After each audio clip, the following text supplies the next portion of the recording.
আমি চেষ্টা করব ভালো খেলা খারাপ খেলা এটা আল্লাহ পাকের হাতে। হ্যাঁ, অবশ্যই দর্শক থাকলে একটা এক্সট্রা এক্সাইটেড থাকে, তো খেলা আরও জমজমাট হয়ে যায়। যদিও টিমের কথা পরে আসি, তখন হচ্ছে আপনার পারফরমেন্স যদি দেখা যায় মানে এই মানে টুর্নামেন্টে নতুন শুরু দেওয়া হোক বা সবার সাথে খেলার বিষয় হোক, সেখানে আপনার পারফরমেন্স নিয়ে আপনি কতটুকু স্যাটিসফাইড? বিপিএলটা ভালো গেছে, এটা একটা প্ল্যাটফর্ম ছিল আপনার নিজের আরও কিছু অর্জন করার। আসলে দেখেন, first of all thanks to আল্লাহ। তো যতটুকু করতে পারছি আলহামদুলিল্লাহ। সবসময় চেষ্টা করি নিজের স্ট্রেংথে থাকার। ভালো, বেশ ভালোর তো শেষ নেই। তো আমিও চেষ্টা করছি ডে বাই ডে ইমপ্রুভ করার।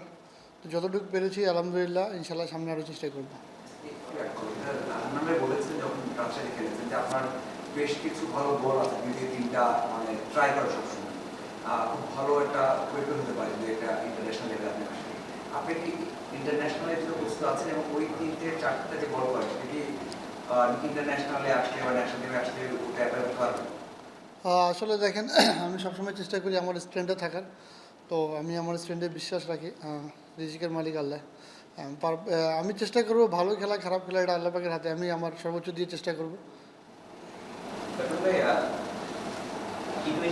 মানে টেস্ট বা ওয়ানডেতে অত বেশি দর্শক না হলেও টি-20তে মানুষ বা বাংলাদেশের মানুষ আসে মাঠে, কিন্তু সে জায়গা থেকে এত আয়োজন হলো সব কিছু মিলে যে একটা হাউসফুল মাঠ হলো না, তেমন দর্শকও দেখা যায় নাকি? দর্শক থাকলে কি একটু আগ্রহটা বেশি থাকতো কিনা, বা খেলার জমজমাটটা একটু বেশি হইতো কিনা? হ্যাঁ, অবশ্যই দর্শক থাকলে একটা এক্সট্রা এক্সাইটেড থাকে, তো খেলা আরও জমজমাট হয়ে যায়। ইনশাল্লাহ হবে সামনে। বাংলাদেশে আসলে পেস বোলিং তৃতীয় অলরাউন্ডার যেটা বলা হয় সেটা সবসময় একটু আমাদের ঘাটতি ছিল। কিন্তু ব্যাটিংটা নিয়ে বেশ ভালোই করেন, লাস্ট বিপিএল থেকে শুরু করে ম্যাচগুলো দেখা ব্যাটিং অলরাউন্ডার নিয়ে কোনো স্পেশালি কাজ করছে? হ্যাঁ, অবশ্যই আমি যখন থেকে এসপি টিমে ডাক পেয়েছিলাম, তো বোলিংয়ের পাশাপাশি আমি ব্যাটিংয়েও কাজ করেছি। আমার ওখানে কোচ ছিল ডেভিড রাজিন স্যার।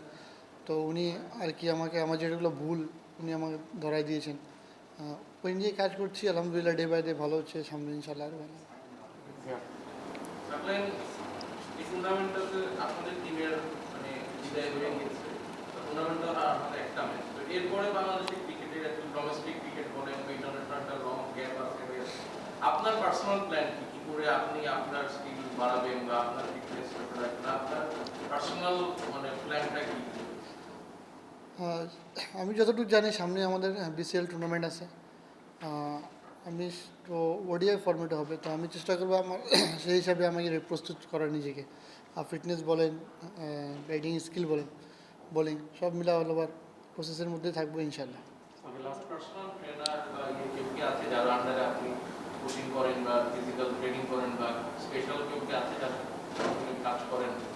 আমি আজ থেকে 2 বছর আগে আমি যখন আমি ফার্স্ট ডিভিশন থেকে ন্যাশনাল লিগে সুযোগ পেয়েছিলাম খেলার পর, তারপরে আমি 1 বছর আমি ট্রেনার রেখেছিলাম, বাপ্পিদা একটা নাম আছে। উনি ওনার মাধ্যমে আমি ট্রেনিং করেছিলাম। তারপরে যখন এসপিতে গেছি তখন আর কি তুষার স্যার আছে, তো তুষার স্যার প্ল্যান দিয়েছেন ওভাবেই চলতেছে আর কি।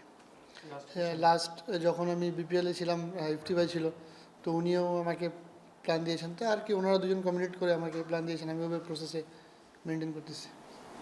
আপনি ডোমেস্টিকে তো খেলছেন ডেফিনেটলি, রাইজিং স্টারস, বিপিএল, দেন এই টুর্নামেন্ট, আসলে এরপরে হোয়াট নেক্সট করবে আপনার গোলটা কি?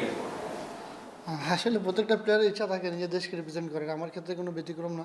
আমি চেষ্টা করবো আমার বেস্ট পারফরমেন্স করার, বাকিটা আল্লাহ পাকের ইচ্ছা।